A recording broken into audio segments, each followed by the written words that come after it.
আসসালামু আলাইকুম। টেক সার্জনের পক্ষ থেকে সবাইকে স্বাগতম। আমরা আজকে যে বিলটি নিয়ে কথা বলবো, এই বিলটি করা হয়েছে ম্যাক এবং উইন্ডোজ প্ল্যাটফর্ম একসাথে সিমুলটেনাসলি কাজ করার জন্য। আমরা এখন দেখব এই বিলটিতে আমরা কি কি কম্পোনেন্ট চয়েস করেছি, কেন করেছি, তার কস্টিং কেমন পড়েছে এবং কি কি প্রবলেম ফেস করেছি, এভরিথিং। তো আমাদের সাথেই থাকুন।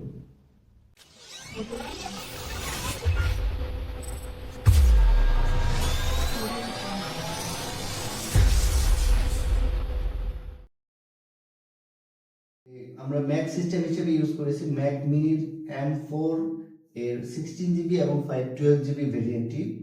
ম্যাক মিনি হাতে পেতে আমাদের বেশ কিছু সমস্যা পোহাতে হয়েছে এবং শেষ পর্যন্ত এটি আমরা কালেক্ট করি বসুন্ধরা সিটির ম্যাক সিটি থেকে। বলে রাখা ভালো, এখানে যে মনিটরটি দেখা যাচ্ছে এটি হচ্ছে HP 22FWG মডেলটা, খুব বহুল প্রচলিত একটি মডেল। এই মনিটরটি আমাদের অলরেডি ছিল, কিন্তু ম্যাক M4 কেনার পর আমরা বুঝতে পারলাম যে এই মনিটর অ্যাকচুয়ালি এই M4 এর জন্য না। কেন এই মনিটরটি এই ম্যাক M4 এর জন্য কম্পার্টেবল না সেটা একটু বুঝিয়ে বলি আপনাদের। আমাদের বেশ কিছু প্রবলেম ফেস করতে হয়েছে এই মনিটরটি সেট আপ করার জন্য, বিকজ ম্যাক যে রেজুলেশন প্রোভাইড করে তার ডিফল্ট ভাবে সেইটি অ্যাকচুয়ালি এই 1920 বা 1080 এগুলো এটার জন্য কম্পার্টেবল না। এটা 4K বা 5K এর জন্য ভালো। সো আমরা যখন এটাতে ম্যাক M4 এর আউটপুট দেই তখন দেখা গেল এটাকে আমরা স্কেল করতে পারি না। উইন্ডোজ সিস্টেমে আমরা যেরকম 120%, 125%, 100% স্কেল করতে পারি রেজলিউশনটাকে, সেটা ম্যাক সিস্টেমে করা যায় না। ম্যাক সিস্টেমে তখনই করা যায় যখন ওই মনিটরের রেজলিউশন 4K থাকবে।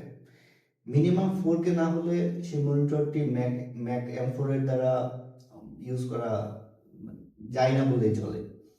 তো আমাদের ইচ্ছে ছিল এই ম্যাক M4 এর সাথে দুটি ডিসপ্লে নিব, সাথে একটা VESA মাউন্ট নিব, কিন্তু শেষে দেখা গেল যে 2K মনিটরও যদি আমরা নেই সেক্ষেত্রে হয়তো স্কেলিংটা এই 4K মনিটরের মতো হবে না। তাই আমরা 4K ডিসপ্লে নিতে বাধ্য হয়েছি। মনিটর হিসেবে আমরা বেনকিউ এর একটি মনিটর চয়েস করেছি। এই মনিটরটি চয়েস করার পিছনে একটি স্পেশাল কারণ আছে।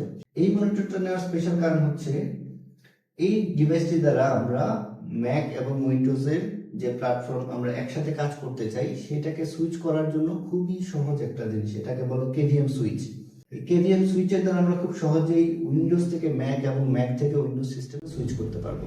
শুধু যে এই মনিটর দিয়ে আমরা সুইচ করতে পারবো এমনটি না, আমাদের যেহেতু মাউসটাও সুইচ করতে হবে এবং কিবোর্ডটাও সুইচ করতে হবে, তার জন্য আমাদের মাউস হিসেবে চয়েস করেছি আমরা বহুল প্রচলিত লজিটেকের MX Master 3S, এবং কিবোর্ড হিসেবে আমরা ইউজ করেছি রয়্যাল ক্রুগের S98 মডেলের এই কিবোর্ডটি, যেটাতে একটি ডিসপ্লে আছে প্লাস একটি নব সহ আছে এবং RGB লাইটিং আছে। এই বিশাল এই জায়ান্ট 27 ইঞ্চি মনিটরটাকে মাউন্ট করার জন্য আমরা একটি VESA মাউন্ট ইউজ করেছি, এবং VESA মাউন্টের সাথে যেহেতু আমাদের অলরেডি একটা ল্যাপটপ আছে তাই আমরা ল্যাপটপের জন্য আলাদা একটা স্ট্যান্ড কিনতে হয়, যে স্ট্যান্ডটা আমরা হচ্ছে VESA মাউন্ট থেকে কনভার্ট করে এটা রাখার ব্যবস্থা করে দিয়েছি।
ছোট্ট কিউটের ডিব্বাটি যে এত পাওয়ারফুল তা ইউজ না করা আগ পর্যন্ত কখনোই বোঝা যাবে না।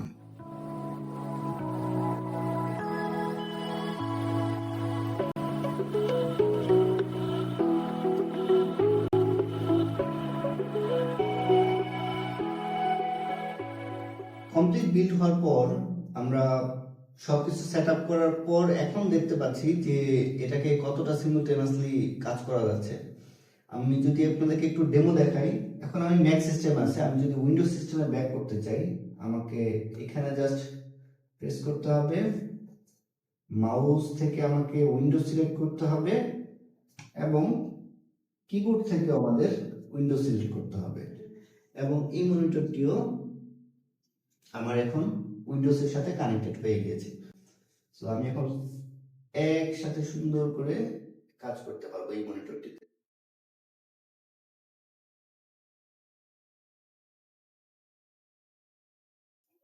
আমি যদি এখন চাই উইন্ডোজ সিস্টেম থেকে আবারও ম্যাক সিস্টেমে ফেরত যাব, আমাকে যেটা করতে হবে মাউসটাকে ম্যাক করে নিতে হবে, কিবোর্ডটাকে ম্যাকের সাথে কানেক্ট করতে হবে, কেভিএম সুইচে ম্যাক সিলেক্ট করতে হবে এবং এই মনিটরটিকেও আমরা ম্যাক মোডে নিয়ে যাচ্ছি।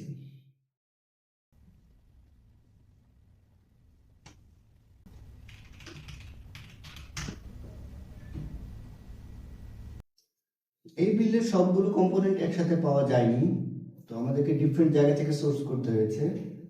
আমরা ম্যাক মিনিটি কালেক্ট করেছি বসুন্ধরা সিটির ম্যাক সিটি থেকে, এটার প্রাইস পড়েছে 1,20,000 টাকা। যে ডিসপ্লেটি দেখা যাচ্ছে এটি আমরা নিয়েছি গ্লোবাল ব্র্যান্ডের এরিনা থেকে, এটার প্রাইস পড়েছে 65,000 টাকা। আমরা যে ভেসা মাউন্টটি নিয়েছি প্লাস ল্যাপটপের যে স্ট্যান্ড সহ যে ভেসাটুকু নেওয়া হয়েছে, এই টোটালটুকুর আমাদের প্রাইস পড়েছে 8,000 টাকা। এই কিবোর্ডটির প্রাইস হচ্ছে 9,000 টাকা। লজিটেকের এই মাউসটিও আমরা গ্লোবাল ব্র্যান্ড থেকে নিয়েছি, এটার প্রাইস পড়েছে 11,000 টাকা। ম্যাক মিনি থেকে এক্সট্রা একটি ডিসপ্লে যেহেতু আমরা ইউজ করব, সেই ডিসপ্লে নেওয়ার জন্য আমাদের একটা এক্সট্রা এইচডিএমআই ইউজ করতে হয়েছে, যার জন্য একটা কনভার্টার কেনা হয়েছে, সেটা বেস আছে, এটার প্রাইস রাখা হয়েছে অ্যারাউন্ড 5K। তো সবকিছু মিলিয়ে কেমন হয়েছে বিল্ড সেটা জানাতে ভুলবেন না, আপনারা কমেন্টে অবশ্যই জানাবেন। ভালো লাগলে লাইক দিবেন, আর যদি ভালো নাও লাগে তবুও কমেন্ট করে জানাবেন, তাহলে আমার অন্তত ভবিষ্যতে এরকম বিল্ড করার সময় আপনাদের কথাগুলো মনে থাকবে। আবারও কোনো নতুন বিল্ড নিয়ে দেখা হবে আপনাদের সামনে, সে পর্যন্ত সবাই ভালো থাকবেন, দোয়া রাখবেন। আল্লাহ হাফেজ।